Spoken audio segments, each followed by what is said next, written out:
landscape is changing now. Deep greens are morphing into the reds, yellows, and oranges associated with late October. A magical time in the Whitetail woods, the bucks begin to increase their daylight activities. Each day their focus moves further away from safety and shifts towards finding the first hot doe. This behavior is exactly what Collins Marine and Caleb Greiner hope to take advantage of. On the evening of October 26th, the duo is gearing up for another hunt on Caleb's river farm. Welcome back to Midwest Whitetail. It is October 26th, and Caleb and I, we're in a spot that honestly we've been dreaming of coming to. We're back on the river bottom farm. If you guys have seen in past episodes when we hunt this, especially when Caleb's been here the last few times, we always talk about a point back behind us on the neighbors, and it's a big CRP field with a point that comes out, and all these deer always hug this edge. So today, Caleb and I were on the phone, and the wind wasn't right for where we wanted to be in the food plot. So Caleb went ahead and made the call to the landowner. We thought, there's nothing to lose. Caleb's gotten to know him a little bit. He made that call. We still can't believe it, but he got it. He got us permission to come in here all bow season and hunt this bottom part. So we were pretty jacked about that. We're settled in here. It is 34 degrees at the moment. We got high pressure, 30.4, which is pretty crazy for this time of year. So we're in here after the old 10 tonight. Caleb saw him right here last night, and that's kind of what made us do this and make this aggressive move. So it's starting. We've already seen a couple bucks cruising as we were setting up, so we're gonna go ahead and get settled down. It's almost 5 o'clock, and the deer should be starting to move at any time. But I'm ready. We've been dreaming about this spot for a long time.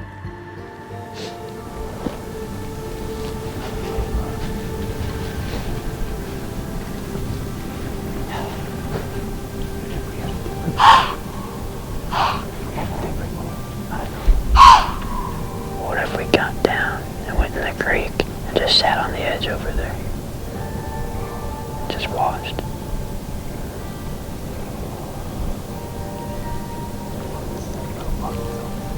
It's all 10 calls. Yeah.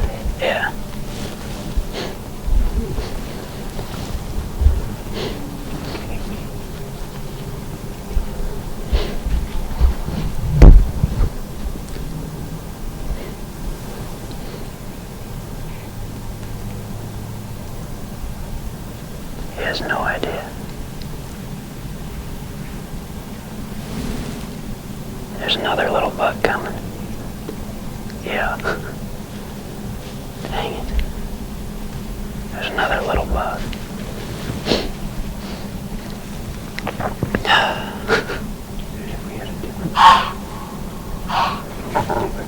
I know.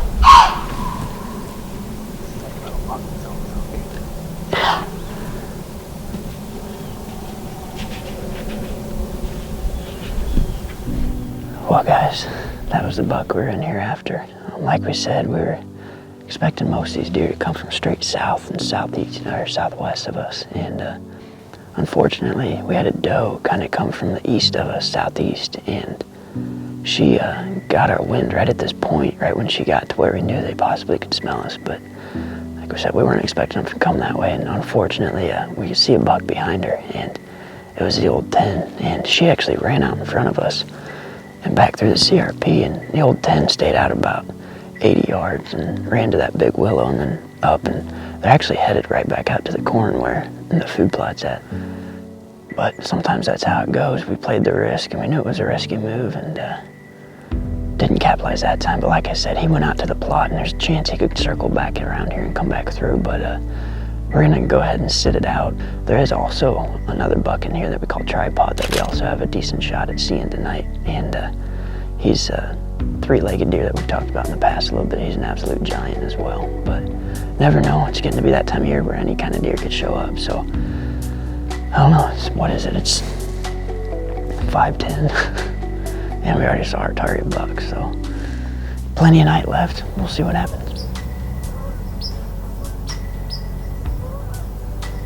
Collins and Caleb's hunt starts fast, but quickly loses steam, and none of the targets make another appearance. Despite this, excitement remains high for this stand. With multiple mature bucks in the area, the guys will be back to this set soon.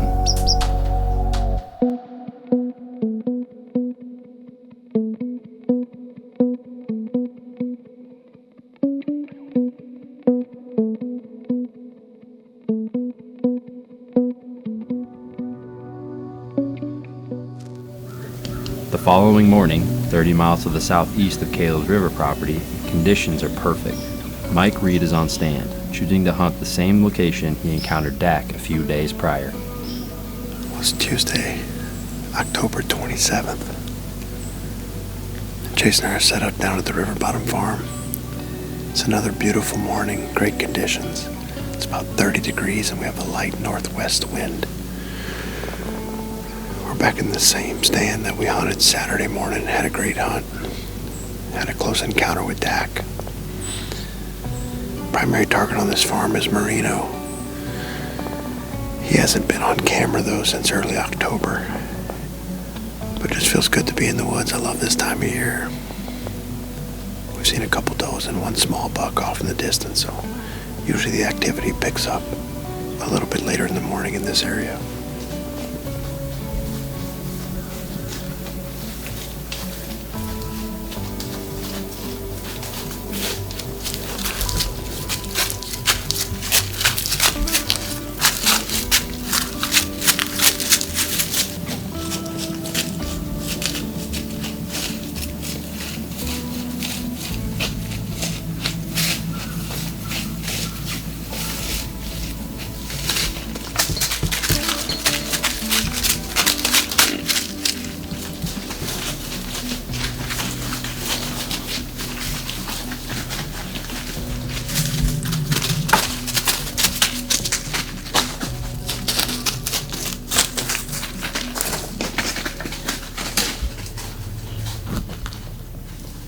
Neither Dak or Merino make an appearance, but the sounds of the young buck chasing gets the blood pumping.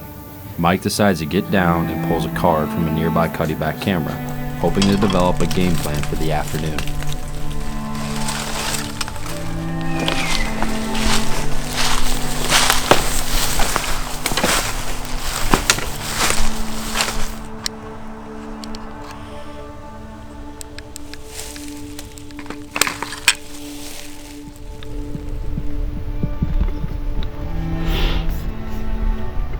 "25 miles to the east, Jared Mills is also out hunting. I'm at the top of this hill looking down towards this ditch, trying to see if there's a tree down there that we can hang in. It's gonna be a pretty aggressive move.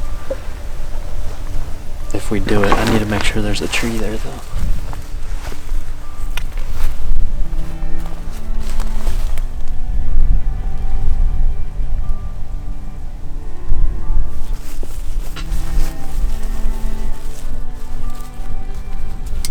Alright guys, my name is Connor Clark. I'm an intern in the 2020 class, and I'm hunting with Jared tonight. And as Jared stated in the walk-in, we found a tree that we're going to hang in near where he was last night. We had trail camera pictures of him. So we're going to try and slip in here, make an aggressive move, but hopefully we can get it done tonight. And there's just something about tonight that I got a feeling that it's going to happen, so stay tuned. Just stopped right there. He told me to stop. There must be something in front of him.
Like if they were out there, he probably would have went out there.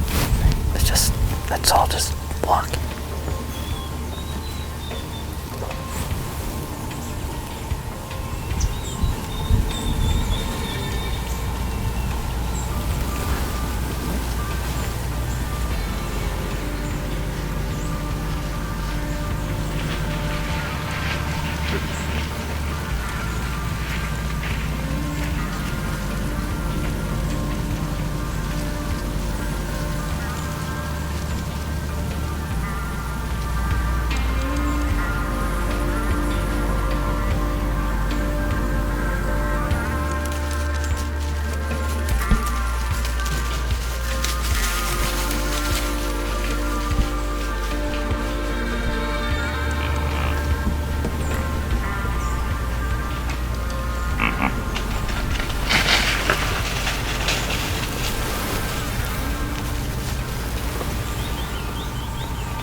Well, the roller coaster of hunting this deer continues.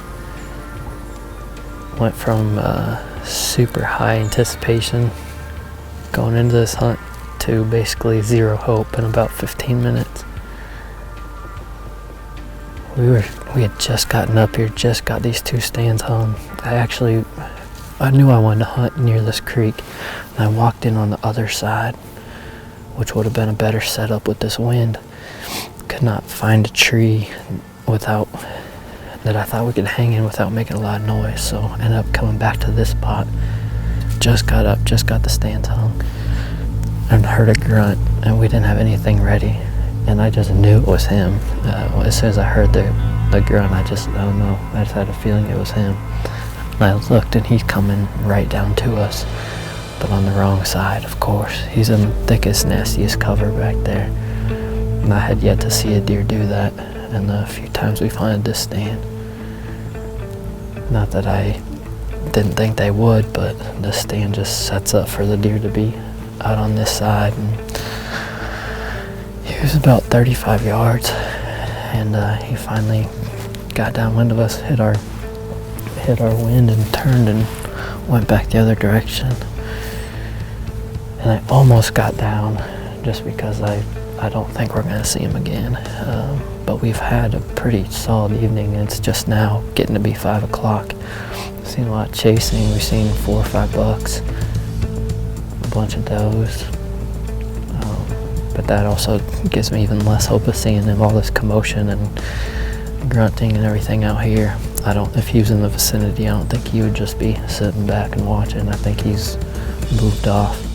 And I don't know. We continue to put ourselves in the game. This is the 3rd time we've seen him this year, and all 3 times he's been the very first deer we've seen, which is pretty crazy. But I mean, we're doing everything we can to give ourselves a shot. So we're gonna hang in for the rest of the night and just probably not gonna see him, but we might just get to watch some good deer activity, good pre-rut activity, which is always fun. So back to the drawing board. Gotta figure out how we can get on him next time.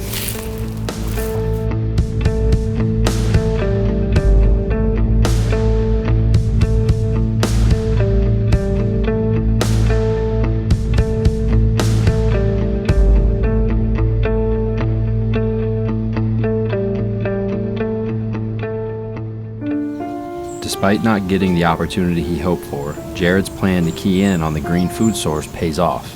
The food pulled in the does, and with them were the bucks, just not the right one.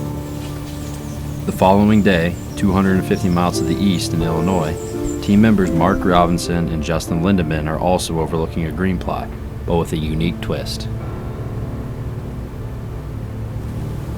Welcome to Midwest Whitetail. It is Wednesday, October 28th, day 5 for Justin and I. and we were able to sneak out for an afternoon hunt. We are at his farm tonight, a bit of a unique or unorthodox setup here. He spent a lot of time this spring getting a food source in on this farm, which is out in front of us, but we did not get stands hung up, so we are actually sitting in an old garden shed on this new food plot. But the reason for that is the deer are showing up nightly, so expecting to see deer tonight, hopefully the deer we're after. There are really two mature target bucks that we've seen here recently. One is a shorter tine 10-pointer, and there's also a longer tined 8-pointer running around, so both deer are mature, and hoping one or both of them show up on the food plot here tonight. Got a few hours left. Settle in here and see how the night goes.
I can't say I'm shocked that worked out, but it's still a story.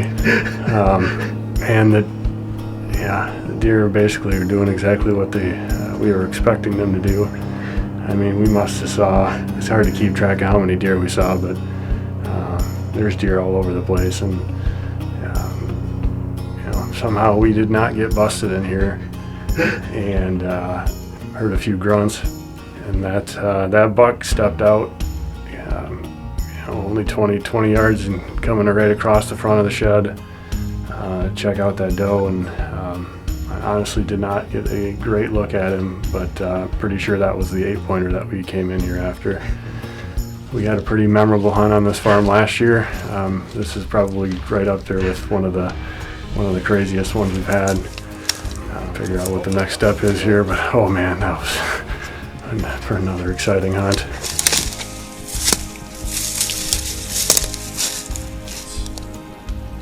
Yeah. Nope, that was a good shot.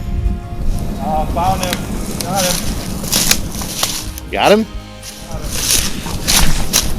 Right on the edge of the food plot. Look at the size of body on that thing.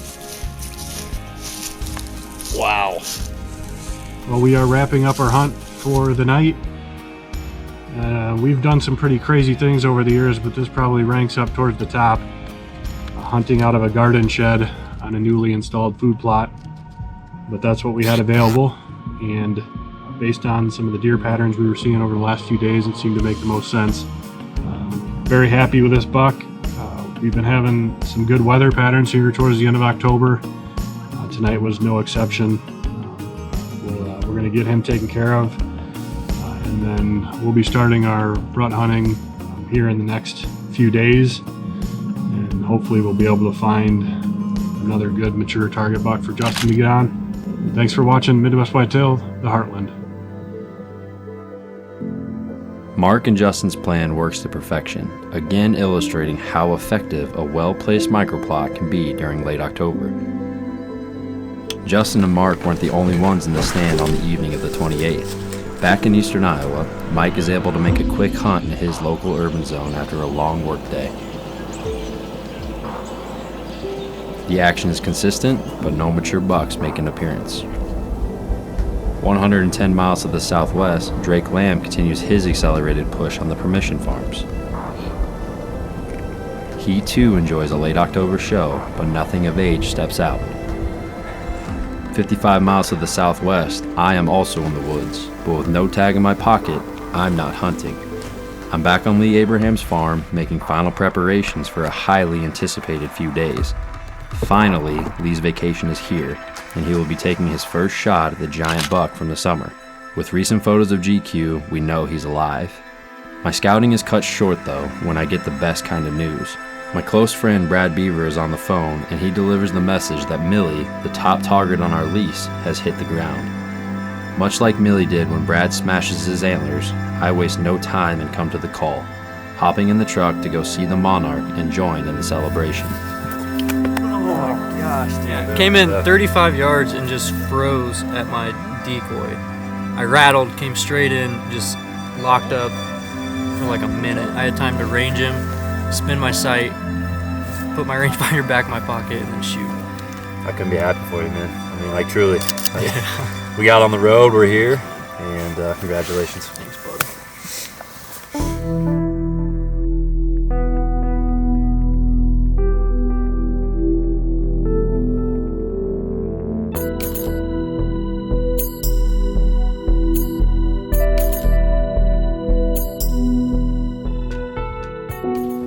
Well, guys, that was the buck we were in here after. Sometimes that's how it goes. We played the risk, and we knew it was a risky move, and didn't capitalize that time. But like I said, he went out to the plot, and there's a chance he could circle back around here and come back through. I don't have any more days off this week, so I won't have another full day of hunting until Saturday. So I'll be hunting either my home farm or the urban zone. We'll catch up with you guys then. Next time you guys are going to see us, we're going to be in the tree with Lee and Tim, just waiting on their arrival. And as I mentioned yesterday, we got some really good deer to chase on this farm. A lot of work's been going into this place this year, and very excited to hopefully bring you guys a couple more awesome stories with some good bucks. So, Man, I don't know. We continue to put ourselves in the game. This is the third time we've seen him this year, and all three times he's been the very first deer we've seen. We're doing everything we can to give ourselves a shot. the month of October has produced what has felt like an entire season's worth of action for the team. Bucks are hitting the ground much more frequently than normal, and if you haven't punched a tag, chances are you've had some solid encounters. With great conditions in the forecast and a few days left in the month, anything can happen now. The best days of the season are upon us, and those of us with tags remain ready. A few more days only, and then we will be chasing November.